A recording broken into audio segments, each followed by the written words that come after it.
کہ آج لہجوں کی سختیاں بڑھتی چلی گئیں. اور آپ کو پتا ہے قرآن پاک میں رب تعالیٰ نے یہ فرمایا وَلَا تَقُلْ لَهُمَا اُفٍّ وَلَا تَنْهَرْهُمَا. والدین کے بارے میں بچوں کو کیا کہا گیا؟ ان کو اف تک نہ کہو. لیکن زبان جب کھلتی ہے نا ماں باپ کے خلاف نوجوانوں کو ہم نے دیکھا ہے گالی گلوچ کرتے ہوئے اور اتنی بری باتیں کہتے ہوئے معاذ اللہ. عزیزان گرامی وقار حضور نے تو یہ فرمایا جس نے پلٹ کر کے اپنے ماں اور باپ کو سخت لہجے میں بات کیا یا ان کی نافرمانی کی، حضور فرماتے میرا دل چاہتا ہے کہ اس کے گھر کو آگ لگا دوں، آگ لگا دوں. اس لیے اس بات کو ہمیشہ یاد رکھیں، تمہارے لہجے کی سختیاں کسی کو زخمی کر دیں تو آخرت خراب ہو جائے گی، آخرت خراب ہو جائے گی. حضرت علقمہ رضی اللہ تعالیٰ عنہ حضور کے صحابی، حضور صلی اللہ علیہ وسلم کے صحابی، آخری وقت آ گیا تھا لیکن زبان نہیں کھلتی تھی. ان حضور پاک صلی اللہ علیہ وسلم کے پاس سفارش لائی گئی کہ آپ کے وہ ساتھی ہیں انتقال کر رہے ہیں لیکن زبان پر کلمہ بھی نہیں آتا. حضور تشریف لائے، دیکھا، پوچھا گھر میں ان کے کون کون ہے؟ کہا بیوی ہے اور ماں ہے. ماں کو بلایا اور کہا علقمہ کے بارے میں کیا کہتی ہوں، کیسا تھا؟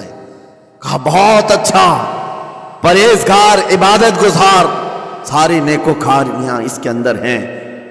تو پھر حضور نے پوچھا اچھا یہ بہت نیک تھا، تم بھی اس سے راضی ہو کہ نہیں ہو؟ ماں نے کہا میں نہیں راضی ہوں، میں راضی نہیں ہوں. کہا کیوں، وجہ کیا ہے؟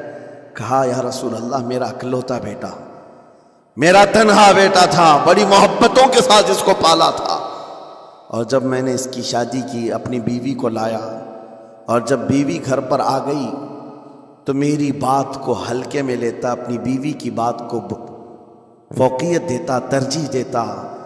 اور اس وقت غالباً یہ باتیں تھی کہ زبان سے کوئی کلمہ ان کے نکلا ہوگا جو بیوی کی حمایت میں تھی، ماں کو تکلیف پہنچ گئی. کہا میرا دل گوارا نہیں کرتا، میں اس سے راضی نہیں ہوں، باقی وہ بہت نیک بندہ ہے، بہت اچھا. حضور نے فرمایا دیکھو زندگی کے آخری پڑاؤ پر آ چکا ہے، روح نکلنے کو ہے، معاف کر دو. وہ بھی صحابیہ تھی، انہوں نے کہا آقا آپ کا حکم ہے یا مشورہ ہے؟ اگر حکم ہے تو پھر ماننا ہے. حضور نے فرمایا نہیں حکم نہیں، مشورہ ہے. کہا مشورہ ہے تو پھر دل نہیں چاہتا، دل نہیں چاہتا. حضور نے فرمایا صحابہ سے کہ لکڑیاں جمع کرو، آگ لگاؤ اور انہیں اٹھاؤ آگ میں ڈال دو. آگ دہکائی گئی تو ماں کی ظاہر سی بات ہے ممتا بے چین ہو گئی. کہا ان کو میرے سامنے آگ میں ڈالیں گے؟ کہا ہاں، اس سے بہتر ہے کہ وہاں جلے گا، یہاں جلے. وہ ماں کہتی آقا آپ گواہ ہو جائیں میں اپنے بیٹے کو معاف کرتی ہوں. ادھر معاف کیا، ان کی زبان پر کلمہ طیبہ جاری ہوا. میرے عزیزو یہ بتانا مقصود اس لیے ہے کہ زبان سے دیے ہوئے زخم خواہ والدین کو ہو یہ معمولی نہیں ہوتے. ہو سکتا ہے آخری وقت تمہاری زبان بند ہو جائے اور کلمہ طیبہ بھی نہ جاری ہو، زبان کھلنے بھی نہ لگے، یہ حالات آ جائیں گے. اس لیے اپنی زبان کا کنٹرول برقرار رکھو، کس سے کیا کہنا ہے. ابھی میں اس کا دوسرا پارٹ بھی بتاتا ہوں زبان کے استعمال کا. یہ نرمی لہجے کے اندر ہونا بہت ضروری ہے، لیکن کچھ جگہوں پر سختی کی اجازت ہے، لیکن وہ مقامات الگ ہیں. نرم لہجہ حضور پاک صلی اللہ تعالیٰ علیہ وسلم کے فرامین میں سے ہے. ایک بات بڑی بغداد مقدسہ میں نے ایک ولی پاک کی زیارت کی، ان کے آستانے پر بھی میں ابھی بیان کیا تھا. حضرت بہلول دانا مجذوب بزرگ تھے اور بغداد کی گلیوں میں کہیں پر بھی بیٹھ جاتے تھے، اور جو جانکار تھے وہ سمجھتے تھے یہ اللہ والا بندہ ہے. مجذوب کس کو کہتے ہیں؟ جس کی یاد الہی میں عقل فنا ہو گئی، ختم ہو گئی، اللہ کے ذکر میں اور اللہ کی یاد میں اپنے آپ کو فنا کر دیا ہے. اس کے اوپر شریعت کا قلم نہیں. ظاہر سی بات ہے شریعت کے سارے احکام اس پر ہیں جس کی عقل سلامت ہے. عاقل ہو، بالغ ہو تو نماز فرض ہے نا، عقل ہی نہیں ہے تو وہ مجذوب ان اولیاء کو کہتے ہیں. لیکن ان کے بارے میں حدیث میں ہے، اللہ کے نبی نے فرمایا وہ ایسے بندے ہیں کہ اگر اللہ کو قسم دے دیں کسی بات کی، اللہ ان کی قسم پوری کرتا ہے. وہ بہلول دانا بیٹھے ہوئے تھے. بغداد کا ایک مشہور تاجر تھا لیکن خستہ حال تھا, بہت نقصان اٹھا چکا تھا, خسارے میں چل رہا تھا, بزنس پورا لاس میں. اور وہ پریشان حال بہلول دانا کے پاس آیا, گڑ گڑایا, کہا کہ حضور مجھے بچا لیں, رحم کر لیں, میں تاجر ہوں, لٹ گیا ہوں, لاس میں ہوں, کچھ آپ فرما دیں, میں کیسے اس بھنور سے نکلوں. بہلول دانا نے دیکھا, کہا ٹھیک ہے, کچھ پیسے بچے ہیں؟ کہا ہاں ہے, وہ بس اتنا سرمایہ ہے کہ مال لیتا ہوں پھر بیچ دیتا ہوں, نفع نہیں ہوتا. بہلول دانا نے کہا ایک کام کر, کالا کپڑا جتنا ملتا ہے سب خرید لے, پورے شہر سے کالا کپڑا جہاں جہاں مل جائے سب لے کر اسٹاک کر لے. کہا جی حضور آپ نے جیسا فرمایا. گیا, جتنا سرمایہ تھا سب لگا دیا, کالا کپڑا خرید کر ایک جگہ اسٹاک کر دیا. اللہ والے کا حکم تھا. لیکن ہوا ہے کہ بغداد کا معمول تھا, 8 دن گزرے نہیں تھے کہ وہاں وقت کے حاکم کا انتقال ہوا.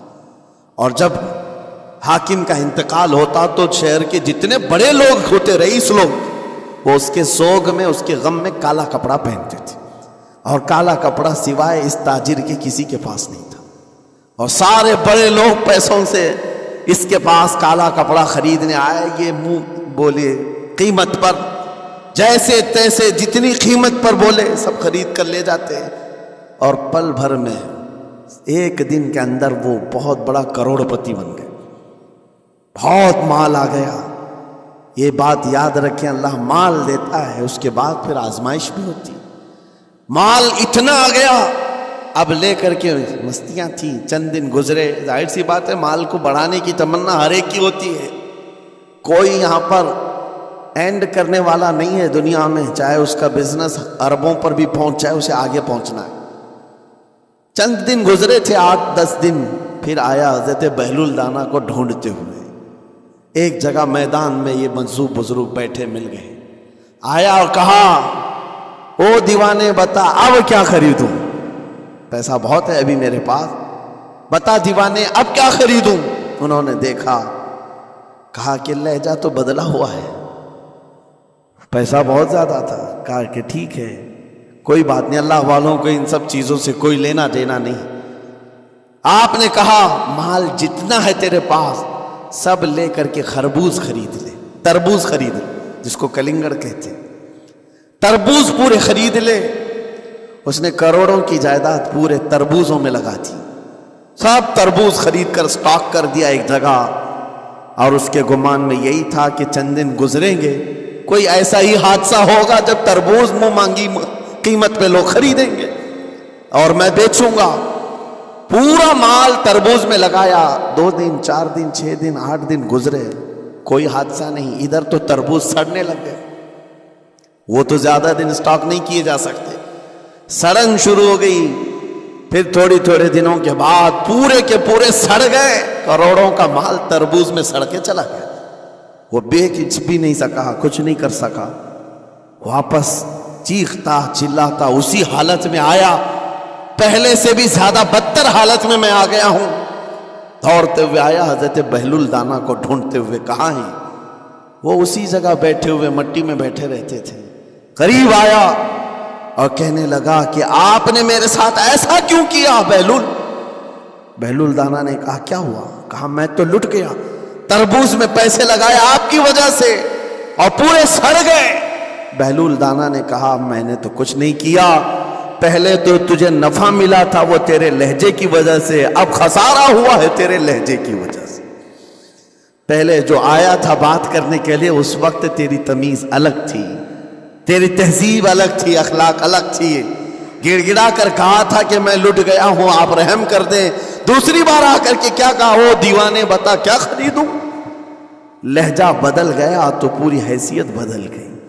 زبان ہماری اونچائی پر بھی لے جاتی ہے اور نیچے بھی لے آتی. اس بات کو ہمیشہ ملحوظ رکھیں کہ اس زبان سے بہت سارے لوگ نفع بھی اٹھاتے ہیں, بہت سارے لوگوں کو نقصان بھی ہوتا ہے.